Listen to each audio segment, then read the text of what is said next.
Bismillahirrahmanirrahim. Assalamualaikum warahmatullahi wabarakatuh. Alhamdulillahi rabbil alamin. Wassalatu wassalamu ala asyrafil anbiya'i wal mursalin wa ala alihi wa sahbihi ajmain, amma ba'd. Rabbi syrah li sadri wa yassir li amri wahlul 'uqdatam min lisani yafqahu qawli.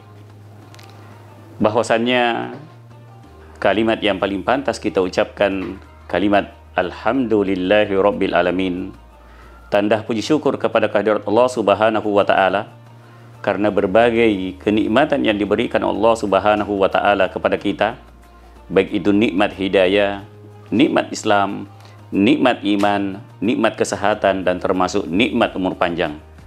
Kesemuanya ini wajiblah kita syukuri dengan ucapan Alhamdulillahi Rabbil Alamin. Salam dan taslim kita peruntukkan kepada junjungan Nabi besar Muhammad Rasulullah Sallallahu Alaihi Wasallam. Nabi yang menjadi suri tauladan, Nabi yang menjadi contoh, yang menjadi panutan, yang menjadi uswatun hasanah, sehingga ada pegangan untuk hidup di dunia menuju ke akhirat kelak, insya Allah. Pemirsa Batam TV yang dimuliakan dan dirahmati oleh Allah Subhanahu wa Ta'ala, perjuangan Rasulullah SAW ada yang disebut dengan periode Makkiyah atau Mekah, dan juga ada periodisasi ketika beliau berada di Madinah.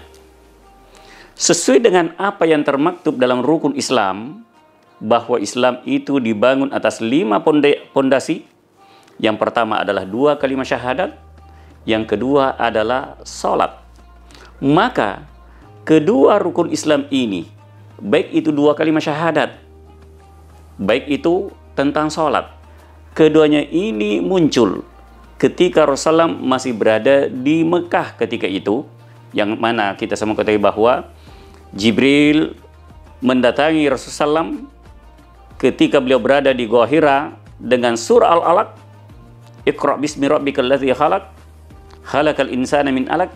Inilah yang menunjukkan bahwa kenabian Rasulullah SAW secara resmi dengan datangnya Jibril ketika itu.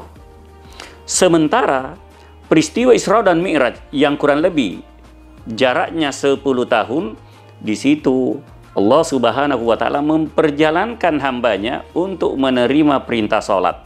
Maka dapat dipahami bahwa 2 rukun Islam ini muncul ketika Rasulullah berada di Mekah. Penghujung daripada itu, lalulah kemudian Rasulullah berhijrah ke Madinah. Ternyata di Madinah ada 3 hal, ada 3 rukun Islam yang muncul. Jadi ketika pertama kali Rasulullah berada di Madinah, yang paling pertama dilakukan bagaimana mempersaudarakan kaum muhajirin dan kaum ansor. Bagaimana Rasulullah mengajak para sahabat untuk membangun masjid. Yang pertama itu Masjid Quba. Tapi tidak ada kalah pentingnya Bapak Ibu yang saya muliakan bahwa ketika itu Rasulullah mempersaudarakan antara kaum muhajirin dan kaum ansor, yang mana kaum muhajirin adalah orang-orang yang berhijrah dari Mekah ke Madinah, lalulah orang Madinah sebagai orang-orang al-ansar, artinya orang-orang yang memberikan pertolongan terhadap saudara-saudaranya yang datang dari Mekah ketika itu. Sebagai umat muslim, umat yang percaya kepada Allah Subhanahu wa Ta'ala tetap dituntut untuk mencari nafkah. Ketika itu ada yang kaya, ada yang miskin, ada yang menengah. Maka muncul ada yang kaya, ada yang menengah. Maka Allah Subhanahu wa Ta'ala menurunkan ayatnya, memerintahkan kepada Jibril untuk menurunkan ayatnya yang berbicara tentang zakat. Khudh min amwalihim shadaqah tutahhiruhum wa tuzakkihim biha. Maka dapat dipahami bahwa rukun Islam yang ketiga, yaitu pertama kali turun di Mekah pada tahun kedua Hijriah, yaitu tentang zakat. Penghujung tahun kedua Hijriah turun perintah tentang puasa.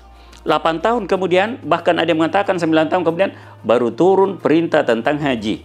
Nah, pada intinya zakat merupakan salah satu rukun Islam yang ketiga, tetapi rukun Islam yang pertama ketika beliau diturunkan, ketika beliau berada di Madinah, yaitu tentang zakat. Apa yang dimaksud dengan zakat? Menyucikan, yaitu membersihkan, menyuburkan. Dalam hal ini zakat merupakan alat untuk menyucikan daripada harta itu.